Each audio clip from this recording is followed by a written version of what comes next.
Live Tamil செய்திகள். உலகத்தில் பல பேர் வாழ்ந்து கொண்டிருக்கின்றார்கள். அதில் பல நிகழ்வுகளும் நடந்து கொண்டிருக்கின்றன. அந்த நிகழ்வுகளில் சிறுவர்களின் போட்டிகளும் அவர்களின் திறமைகளும் வெளிக்கொணரப்படுகின்றன. சமூக தளங்களில் பிரபலியமாக பேசப்படுகின்ற ஒரு சிறுவனாக திவினேஷ் மாறியிருக்கின்றார். வறுமைகள் யாரை விட்டு வைக்கின்றது? வறுமைகள் யாரையும் விட்டு வைப்பதில்லை.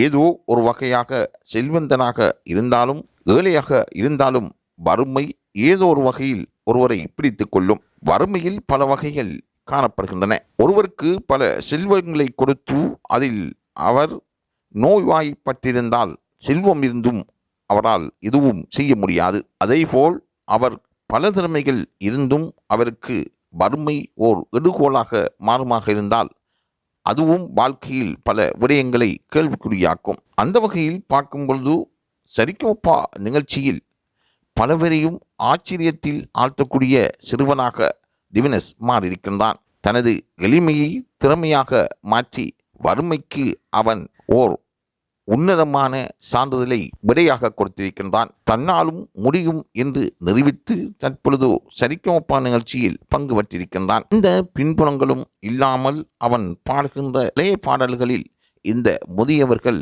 மயங்கி நிற்கின்றார்கள். பழைய பாடலுக்கு என்று ஓர் உயிரோட்டம் காணப்படுவதை நாங்கள் அறிவோம். கண்ணதாசனின் அமுத வரிகளில் வெளியான பல பாடல்கள் இன்று உலகத்தில் மறக்க முடியாத ஞாபகங்களை நினைவுபடுத்தி கொண்டிருக்கின்றன.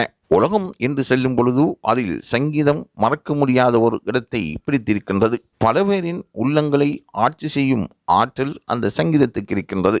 அந்த வகையில் சரிகமப நிகழ்ச்சியில் கிடைக்கப்பெற்ற சிறுவர்களில் திவினேஷ் ஓர் வரப்பிரசாதம். அவன் ஓர் சங்கீத பிறவி என்று பலரும் கூறுகின்றார்கள். அவனை யார் வந்தாலும் தூக்கி அள்ளி அணைந்து முத்தமிடுவதே அவர்களின் வழக்கமாக இருக்கின்றது. சங்கீத நிகழ்ச்சியாக பார்க்கப்படுகின்ற சரிகமப நிகழ்ச்சியை ஜீ தமிழ் தொலைக்காட்சி ஒளிபரப்பி வருகின்றது. காலத்தால் மறக்க முடியாத நிகழ்ச்சியாக இந்த நிகழ்ச்சி பார்க்கப்படுகின்றது.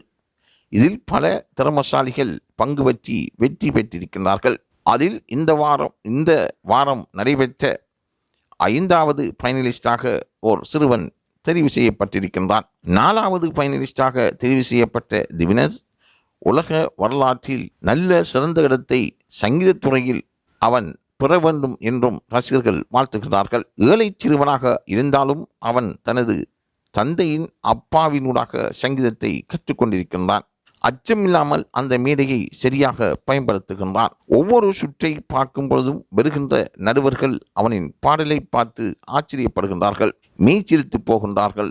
அந்த அளவுக்கு அவனுக்கு அந்த பாடலில் திறமை வெளிக்கொணரப்படுகின்றது. திறமைகள் ஒருவரின் சந்தர்ப்பம் என்பன அவருக்கு கிடைக்கின்ற வழிவகைகளின் ஊடாக அவரை முன்னேற்றமடைய செய்யும். ஆகவே அந்த வகையில் திவினேஷ் ஓர் சிறந்த போட்டியாளர் என்றும் ஏழ்மையிலும் அவனின் திறமை முன்னோக்கி நிற்கின்றது என்றும், வயதில் சிறியவனாக இருந்தாலும் அவனுக்கு இவ்வளவு ஆற்றல் எங்கிருந்து கிடைத்தது என்பதுவே பலரின் ஆச்சரியமான வினாவாகும். ஆகவே திவினேஷை பொறுத்தவரையில் அவன் முன்னிலை பாடகனாக வர வேண்டும் என்பதுவே பலரின் வாழ்த்துக்களாகும். தொடர்ந்தும் சரிகமப நிகழ்ச்சியில் பங்கு பெற்றுகின்ற திவினேஷ் தொடர்பான செய்திகளை பெற்றுக்கொள்வதற்கு லைவ் தமிழ் செய்தியுடன் இணைந்திருங்கள்.